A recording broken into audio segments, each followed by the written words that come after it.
Pertolongan Dai Allah itu sangat nyata. Nah, di cerita ini saya akan membagikan cerita ajaib saya yang mana hanya memberikan pertolongan sedikit, tetapi Allah memberikan rejeki kepadaku berkali-kali lipat. Sebelumnya, Assalamualaikum warahmatullahi wabarakatuh. Saya host di channel Ruang Cerita Harian ini yang akan membawakan kisah nyata bertema kehidupan untuk kalian semua. Kalau kalian terhibur dengan kehadiran saluran ini, subscribe dulu dong dan tolong anggap cerita ini hanya sekedar hiburan dan pelajaran. Semoga penonton setia semua mendapatkan hidayah untuk kita semua. Jika ada kesamaan nama dan tempat, itu mungkin hanya kebetulan saja. Ambil baiknya dan buang buruknya. Oke, selamat menikmati vlog dan kumpulan cerita dan kisah nyata dari saluran Ruang Cerita Harian. Yuk mulai ceritanya. Angga duduk di sudut kelas dengan kepala tertunduk. Suara riuh teman-temannya yang saling bercanda terdengar jelas di telinganya, tetapi ia tak ingin ikut serta. Di tangan anak-anak itu ada benda yang begitu ia inginkan. Sebuah ponsel. Hampir semua teman sebayanya sudah memilikinya. Bahkan beberapa sudah mengganti dengan model terbaru. Namun, bagi Angga, memiliki ponsel seperti itu hanyalah sebuah mimpi. Angga nggak punya HP, kan? Suara keras salah satu temannya, Raffi, tiba-tiba menggema. Anak-anak lain mulai tertawa. Jangan ajak dia ke grup WhatsApp. Nanti bingung dia jawabnya pakai surat. Timpal anak lain, disambut gelak tawa yang semakin keras. Wajah Angga memanas, tapi ia memilih diam. Hatinya terasa sesak. Setiap hari, ia harus menghadapi ejekan itu. Betapa ia ingin sekali memiliki ponsel sendiri, seperti anak-anak lain. Ia ingin bermain game bersama mereka, masuk ke grup kelas, dan tidak lagi dipandang rendah.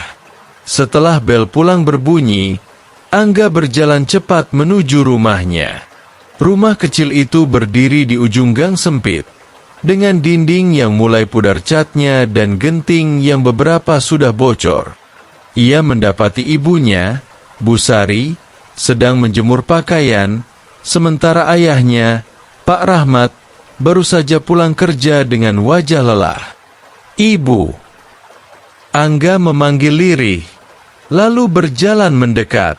Bu Sari menoleh, tersenyum lembut. "Ada apa, Nak?" Angga menggigit bibirnya, lalu akhirnya memberanikan diri. "Ibu, aku mau HP. Aku capek diejek terus sama teman-teman." Senyum Bu Sari perlahan memudar. Ia menghela napas, menatap wajah anaknya dengan penuh kasih. "Angga, Ibu tahu kamu ingin sekali punya HP. Tapi sekarang, Ibu dan Ayah belum bisa membelikannya. Uang kita saja pas-pasan buat makan dan sekolah kamu. Tapi, Bu, semua teman-teman sudah punya. Aku doang yang enggak." Suara Angga bergetar. Matanya mulai berkaca-kaca. Pak Rahmat yang sejak tadi diam akhirnya bersuara. "Nak, sabar. Ya, insya Allah kalau rezekinya ada, kita belikan HP buat kamu." Angga menunduk. "Tapi kapan? Ya? Aku malu terus diejek." Bu Sari menggigit bibirnya, lalu menarik anaknya ke dalam pelukan. "Ibu minta maaf, Nak." Angga bisa merasakan tubuh ibunya bergetar, seolah menahan tangis. Ia tahu ibunya ingin memberikan yang terbaik untuknya, tetapi keadaan ekonomi mereka tidak memungkinkan. Ayahnya hanya bekerja sebagai buruh bangunan, sementara ibunya membantu tetangga mencuci pakaian untuk menambah penghasilan. Kadang, mereka bahkan kesulitan untuk memenuhi kebutuhan sehari-hari. Hari-hari berikutnya, Angga terus menerima ejekan di sekolah. Ia berusaha tidak peduli, Tetapi semakin lama, semakin sulit rasanya. Setiap kali teman-temannya mengobrol tentang game terbaru atau membandingkan spesifikasi ponsel mereka, Angga hanya bisa diam. Suatu sore, ketika ia sedang duduk di teras rumah, ia mendengar suara tangisan dari dalam. Ia mengintip dan melihat ibunya sedang duduk di lantai dengan wajah tertutup kedua tangannya. Ibu minta maaf. Nak, ibu nggak bisa beliin kamu HP. Suara lirih ibunya terdengar menyayat hati. Angga merasakan dadanya sesak. Ia ingin marah, ingin memberontak. Tetapi melihat ibunya seperti itu, ia justru merasa bersalah. Dengan langkah pelan, ia masuk ke dalam rumah dan memeluk ibunya dari belakang. Maaf, Bu. Angga nggak akan minta lagi, bisiknya. Bu Sari menoleh. Matanya masih basah. Ia mengusap kepala anaknya dengan lembut, lalu tersenyum meski air matanya masih menetes. Malam itu, Angga berbaring di kasurnya yang sederhana. Ia menatap langit-langit dengan perasaan campur aduk. Ia hanya ingin menjadi seperti anak-anak lain, tapi ia juga tidak ingin membuat ibunya sedih. Ia menarik napas dalam, mencoba menenangkan pikirannya. Ia hanya bisa berharap, suatu hari nanti, hidup mereka akan berubah. Hari-hari berlalu tanpa perubahan berarti. Angga tetap pergi ke sekolah dengan perasaan campur aduk. Ejekan teman-temannya masih terus berlanjut, meskipun ia berusaha untuk tidak memperdulikannya. Namun, ada satu hal yang kini ia lakukan setiap malam, berdoa. Ya Allah, aku tahu ayah dan ibu belum bisa membelikan aku HP. Tapi kalau boleh meminta, aku ingin sekali punya HP sendiri. Aku nggak mau diejek terus. Doa itu ia ucapkan setiap malam sebelum tidur, berharap suatu saat akan ada keajaiban. Suatu sore, hujan turun dengan derasnya. Angga baru saja pulang sekolah dan duduk di teras rumah, melihat air mengalir di jalanan kecil di depan rumahnya. Angin bertiup kencang, membuat udara semakin dingin. Tiba-tiba, dari kejauhan, terdengar suara benturan keras, diikuti teriakan beberapa orang. Angga segera berdiri dan melihat ke arah jalan utama. Tanpa berpikir panjang, ia langsung berlari ke dalam rumah. Ibu, ada kecelakaan di depan, serunya. Bu Sari yang sedang melipat pakaian terkejut. Apa? Siapa yang kecelakaan? Aku nggak tahu, Bu. Tapi ada suara keras tadi. Tanpa membuang waktu, Bu Sari segera keluar rumah, diikuti Angga yang berlari di belakangnya.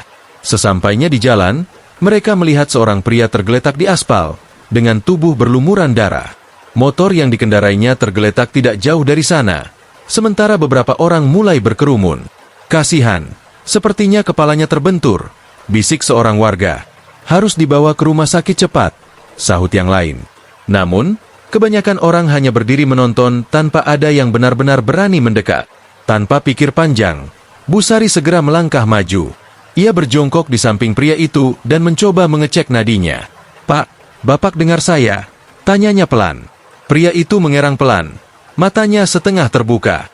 Bu Sari segera mengambil kain dari tasnya dan menekan luka di dahi pria itu untuk menghentikan pendarahan. Kita harus segera membawanya ke rumah sakit, serunya. Tapi, Bu, kita nggak punya kendaraan, kata seorang warga. Bu Sari menoleh ke arah Angga. Nah, cepat cari ojek atau mobil yang bisa membawa bapak ini ke rumah sakit. Tanpa menunggu lama, Angga berlari ke gang seberang untuk mencari bantuan. Untungnya, tidak lama kemudian, ia menemukan seorang pengemudi ojek yang bersedia membantu. Dengan bantuan beberapa warga, pria itu diangkat ke atas motor dan segera dibawa ke rumah sakit terdekat. Bu Sari menghela napas lega, meskipun bajunya kini kotor oleh darah pria tersebut. Ia berharap pria itu bisa selamat. Setelah peristiwa itu, kehidupan mereka kembali seperti biasa. Bu Sari tidak mengharapkan imbalan atas pertolongannya. Baginya, membantu sesama adalah kewajiban. Namun, di dalam hati kecilnya, ia berharap pria itu bisa pulih dengan baik. Angga, di sisi lain, merasa bangga dengan ibunya. Ia menyadari bahwa meskipun mereka hidup dalam keterbatasan, ibunya selalu memiliki hati yang besar untuk menolong orang lain. Namun, ia tetap tidak bisa menghilangkan keinginannya untuk memiliki HP. Meskipun ia berusaha untuk tidak meminta lagi, keinginan itu masih ada. Setiap kali melihat teman-temannya bermain dengan ponsel mereka, ia merasa ada sesuatu yang hilang dalam hidupnya. Malam itu, ia kembali berdoa sebelum tidur. Ya Allah, kalau memang aku belum bisa punya HP, nggak apa-apa. Tapi tolonglah ibu dan ayah. Mereka sudah bekerja keras, tapi tetap saja susah.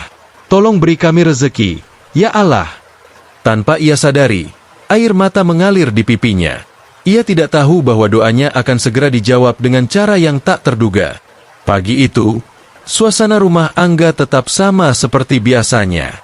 Ayahnya berangkat bekerja sebagai buruh bangunan, sementara ibunya mulai mencuci pakaian tetangga demi menambah penghasilan. Angga sendiri bersiap ke sekolah dengan perasaan yang lebih tenang dibanding hari-hari sebelumnya. Ejekan teman-temannya masih ada, tapi ia mencoba untuk tidak terlalu memikirkan itu. Setelah kejadian ibunya menolong pria yang kecelakaan, entah mengapa ia merasa lebih bangga terhadap ibunya. Meskipun mereka miskin, ibunya memiliki hati yang tulus dan selalu menolong orang lain tanpa mengharapkan imbalan. Namun, semua itu berubah beberapa minggu kemudian.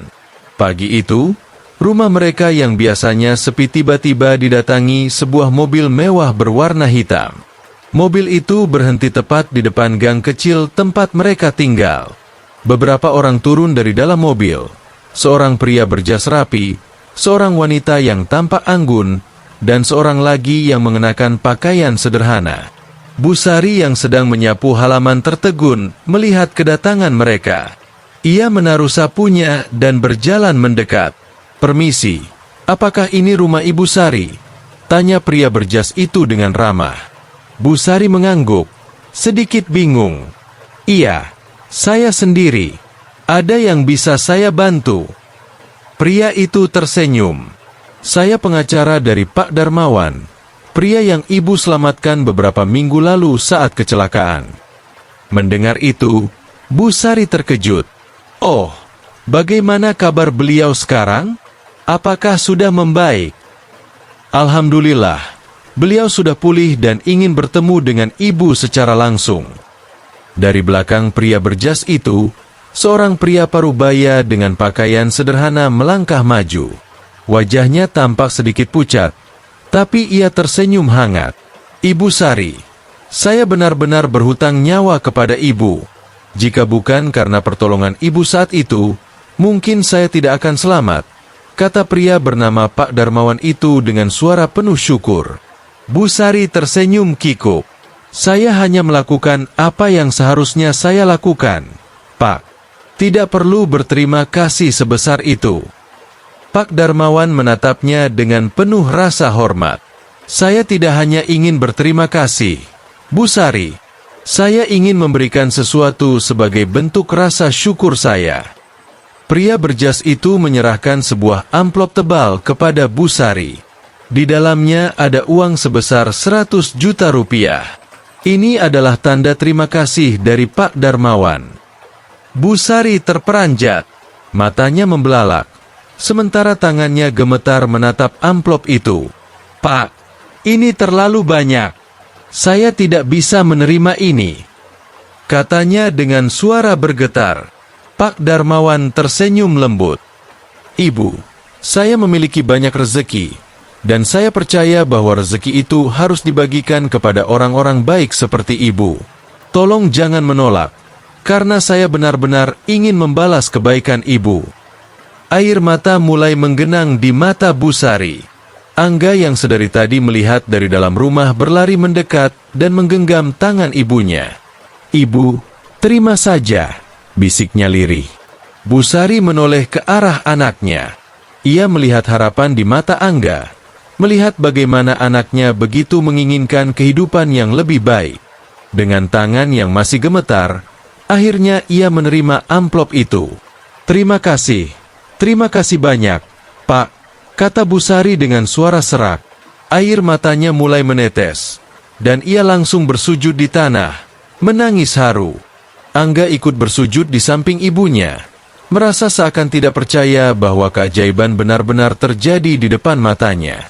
Pak Darmawan tersenyum melihat pemandangan itu. Ia menepuk bahu pengacaranya dan berkata, "Orang baik harus dihargai dengan kebaikan juga. Saya yakin uang ini akan membawa manfaat bagi mereka." Setelah beberapa saat, mobil mewah itu pergi, meninggalkan keluarga kecil itu dalam kebahagiaan yang sulit diungkapkan dengan kata-kata. Angga menatap ibunya dengan mata penuh haru. "Bu, sekarang kita bisa beli HP, kan?" tanyanya pelan. Bu Sari tersenyum sambil mengusap kepala anaknya. "Iya, Nak, sekarang kamu bisa punya HP." Namun, lebih dari sekadar HP, Angga menyadari bahwa hidup mereka akan berubah. Ibunya tidak perlu lagi mencuci pakaian tetangga. Ayahnya mungkin bisa mencari pekerjaan yang lebih layak. Dan yang terpenting, mereka bisa hidup lebih tenang tanpa selalu khawatir tentang uang. Air mata kebahagiaan mengalir di pipi mereka. Keajaiban memang benar-benar ada. Setelah kejadian luar biasa itu, kehidupan keluarga Angga mulai berubah perlahan. Uang 100 juta yang diberikan oleh Pak Darmawan bukan hanya menjadi berkah, tetapi juga pelajaran bagi mereka bahwa kebaikan yang tulus akan selalu menemukan jalannya untuk kembali. Malam itu, setelah Pak Darmawan dan rombongannya pergi, Bu Sari dan Angga masih belum bisa percaya dengan apa yang baru saja terjadi. Ayah Angga, Pak Rahmat, yang baru pulang dari pekerjaannya sebagai buruh bangunan, terkejut melihat istrinya menangis sambil memegang amplop tebal. "Ada apa ini, Bu? Kenapa menangis?" tanyanya khawatir. Dengan suara bergetar, Bu Sari menjelaskan semuanya. Dari bagaimana ia menolong Pak Darmawan saat kecelakaan, hingga kejadian hari ini ketika pria itu datang membawa rezeki yang tak terduga. Pak Rahmat terdiam, matanya berkaca-kaca. Seumur hidupnya, ia tidak pernah memegang uang sebanyak itu. Selama ini ia bekerja keras untuk mencukupi kebutuhan keluarga, tapi tetap saja penghasilannya pas-pasan. Ia menatap istrinya dengan penuh haru, lalu berlutut dan bersujud, mengucap syukur kepada Tuhan. "Alhamdulillah, Alhamdulillah ya Allah," bisiknya berulang kali. Angga yang melihat itu ikut tersenyum. Baginya, ini adalah hari paling membahagiakan dalam hidupnya. Ia akhirnya bisa melihat orang tuanya tersenyum tanpa beban, tanpa memikirkan harus makan apa besok atau harus membayar utang siapa. Meskipun mendapatkan uang dalam jumlah besar, Bu Sari dan Pak Rahmat tidak langsung menghamburkannya. Mereka sadar bahwa uang itu harus dikelola dengan baik agar bisa memberi manfaat jangka panjang. Keesokan harinya, mereka duduk bersama dan mendiskusikan rencana ke depan. "Pak, kita harus gunakan uang ini dengan bijak. Kita tidak boleh boros," kata Bu Sari. Pak Rahmat mengangguk. "Aku setuju. Aku juga ingin berhenti jadi buruh bangunan dan mulai usaha kecil-kecilan. Mungkin buka warung kelontong di depan rumah." Bu Sari tersenyum. "Itu ide bagus, Pak. Kita bisa beli etalase dan stok barang dagangan. Jadi, kita punya penghasilan tetap." Akhirnya, mereka memutuskan untuk membagi uang itu dengan baik. 30 juta rupiah untuk membuka warung kelontong kecil di depan rumah. 10 juta rupiah untuk merenovasi rumah mereka agar lebih layak. 5 juta rupiah untuk ditabung sebagai dana darurat. 5 juta rupiah untuk membantu tetangga yang lebih membutuhkan. 3 juta rupiah untuk membeli keperluan sekolah Angga dan hadiah kecil untuknya. 1 juta rupiah untuk membeli HP yang selama ini diimpikan Angga. Sisanya mereka simpan untuk keperluan mendesak di masa depan. Angga dan HP impiannya. Hari yang ditunggu-tunggu Angga pun tiba. Sore itu, ia dan ibunya pergi ke toko ponsel di kota. Matanya berbinar melihat deretan HP yang dipajang di etalase. "Nak, kamu boleh pilih HP yang kamu suka, tapi jangan yang terlalu mahal ya. Kita harus tetap hemat," kata Bu Sari. Angga mengangguk dengan penuh semangat. Akhirnya, ia memilih HP dengan harga yang terjangkau, tapi sudah cukup untuk bermain game, mengerjakan tugas sekolah, dan mengakses internet. Ketika ia menggenggam HP itu untuk pertama kalinya, hatinya dipenuhi rasa syukur. Bukan hanya karena akhirnya memiliki HP sendiri, tapi juga karena ia mendapatkan HP itu bukan dengan merengek atau marah, melainkan karena keajaiban dari doa dan kebaikan ibunya. Saat kembali ke sekolah, teman-temannya yang dulu sering mengejeknya kini terkejut melihat Angga memiliki HP sendiri. Angga, dari mana dapat HP? Tanya salah satu temannya dengan heran. Angga hanya tersenyum. Dari rezeki yang Allah kasih ke keluargaku.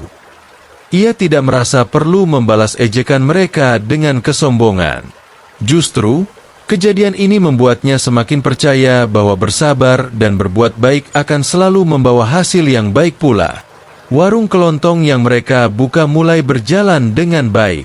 Setiap hari, warga sekitar datang membeli kebutuhan sehari-hari. Pak Rahmat tidak lagi harus bekerja berat sebagai buruh bangunan. Sementara Bu Sari kini bisa menghabiskan lebih banyak waktu bersama keluarganya. Keluarga mereka memang belum menjadi kaya raya, tapi setidaknya mereka tidak lagi kesulitan seperti dulu. Mereka tidak lagi harus memikirkan apakah bisa makan besok, atau apakah bisa membayar uang sekolah Angga. Malam itu, sebelum tidur, Angga kembali berdoa, "Ya Allah, terima kasih atas semua yang telah Kau berikan. Aku sudah punya HP, tapi lebih dari itu, aku senang karena ibu dan ayah tidak perlu susah lagi. Aku janji akan selalu berbuat baik seperti yang ibu lakukan. Tolong jaga keluarga kami selalu. Ya Allah." Air matanya menetes pelan. Kini, ia tahu bahwa keajaiban bukan hanya tentang mendapatkan sesuatu yang diinginkan, tetapi tentang bagaimana Tuhan membalas kebaikan seseorang dengan cara yang tidak terduga. Dan sejak saat itu, Angga selalu percaya, kebaikan yang tulus tidak akan pernah sia-sia. Dengan demikian cerita di episode ini selesai. Terima kasih karena sudah mau mendengarkan kisah nyata ini. Sekali lagi ambil baiknya dan buang buruknya, dan semoga hal seperti ini tidak akan pernah terjadi kepada kalian semua wahai sahabat Onlineku, dan semoga kita semua dilindungi dari mara bahaya. Amin ya rabbal alamin. Sekian dan terima kasih. Sampai ketemu lagi di cerita-cerita selanjutnya. Jangan lupa like, komen, share dan subscribe. Oh iya, jangan sungkan untuk membagikan pemikiran kalian semua wahai sahabat Onlineku di komentar video ini ya.